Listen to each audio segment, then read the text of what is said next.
Hi friends, welcome back to my channel వంటలు ముచ్చట్లు.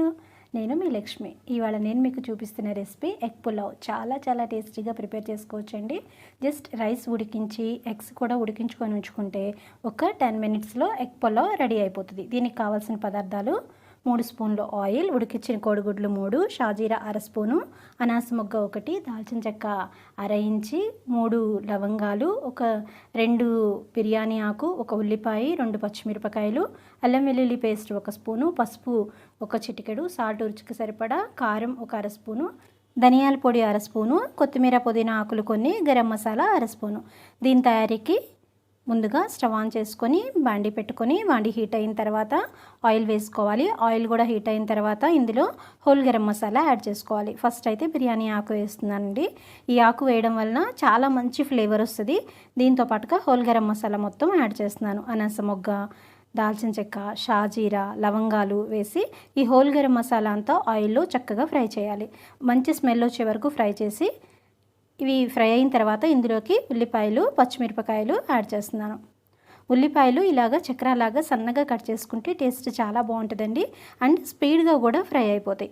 ఉల్లిపాయలు, పచ్చిమిరపకాయలు కొంచెం ఫ్రై అయిన తర్వాత ఇందులోకి అల్లం వెల్లుల్లి పేస్ట్ యాడ్ చేస్తున్నాను. అల్లం వెల్లుల్లి పేస్ట్ పచ్చివాసన పోయే వరకు బాగా ఫ్రై చేసుకోవాలి.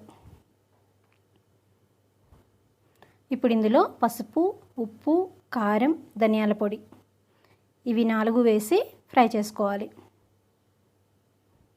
ఇవన్నీ చక్కగా మొత్తం మసాలాకంతా పట్టేలాగా బాగా ఫ్రై చేసుకోవాలండి. ఎగ్స్ నేను ఆల్రెడీ ఉడికించి అట్టు పెట్టుకున్నాను. ఇప్పుడు ఇందులోకి నేను ఎగ్స్ యాడ్ చేస్తున్నాను.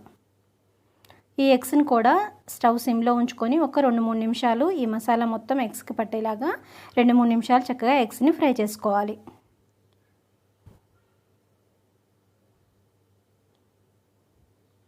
ఎగ్స్ ఫ్రై అయ్యే కొద్దీ మీకు కలర్ చేంజ్ అవుతుందండి. ఇప్పుడు ఇందులో పొడిగా అన్నం ఉడికించుకొని పెట్టుకోవాలండి. అప్పుడే మనకి చూడడానికైనా తినడానికైనా చాలా టేస్టీగా ఉండాలంటే రైస్ ఎంత పొడిగా ఉడికించుకుంటే అంత బాగుంటుంది. నేను బాస్మతి రైస్ తీసుకున్నాను. మీకు కావాలంటే మామూలు రైస్ అని తీసుకోవచ్చు. కట్ చేసిన పుదీనా, కొత్తిమీర ఆకులు కూడా దీనిలో వేసి జాగ్రత్తగా మెతుకు నలిగిపోకుండా జాగ్రత్తగా కలుపుకోవాలి. బాండీలా ఒక సైడ్ అడ్జస్ట్ చేసుకుంటూ కలుపుకున్నారు అంటే మీకు మెతుకు విరగకుండా ఉంటుంది, చక్కగా ఫ్రై అయిపోతుంది కూడా. బాగా కలిసిన తర్వాత కొంచెం గరం మసాలా కూడా వేసుకొని ఒక 2 మినిట్స్ ఫ్రై చేసుకున్నాము అంటే మన టేస్టీ ఎగ్ పులావ్ రెడీ అయిపోతుంది. చూసారా ఎంత కలర్ఫుల్గా ఉందో? చాలా టేస్టీగా ఉంటుంది అండ్ అంత ఈజీగా ప్రిపేర్ చేసుకోవచ్చు. ఫ్రెండ్స్, మీకు నచ్చిందా? అయితే తప్పకుండా ట్రై చేయండి. ఈ వీడియో మీకు నచ్చినట్లయితే లైక్ చేయండి, షేర్ చేయండి. రెసిపీ ఎలా ఉందో కామెంట్ చేయండి. మొదటిసారి నా ఛానల్ చూస్తున్నట్లయితే నా ఛానల్ సబ్స్క్రైబ్ చేసుకొని పక్కనే ఉన్న బెల్ ఐకాన్ క్లిక్ చేయండి. Thank you for watching.